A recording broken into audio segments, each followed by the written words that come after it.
सोनम वांगचुक यांनी केंद्र सरकार समोर 3 महत्त्वाच्या अटी ठेवल्यात। केंद्र सरकारनं नीट परीक्षा पेपर फुटीची जबाबदारी घ्यावी, खासदारांनी नीट पेपर फुटी प्रकरणी संसदेत आवाज उठवावा, नेत्यांनी रुग्णालयात येऊन आश्वासन दिल्यास उपोषण मागे घेणार देखील यावेळेस वांगचुक म्हणाले।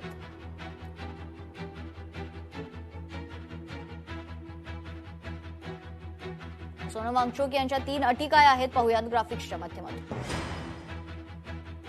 केंद्र सरकारनं नीट परीक्षा पेपर फुटी आणि शिक्षण व्यवस्थेतील अलीकडच्या काळातील जबाबदारी घ्यावी।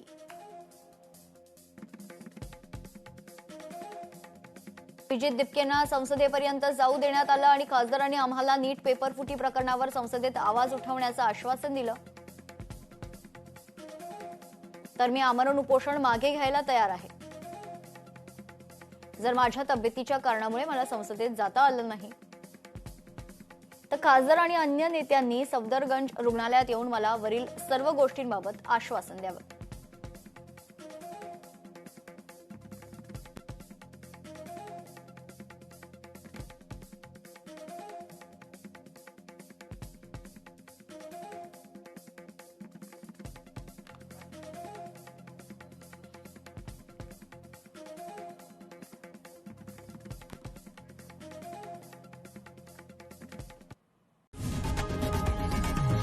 लोकशाही मराठी ऐका, पहा, जागरूक रहा।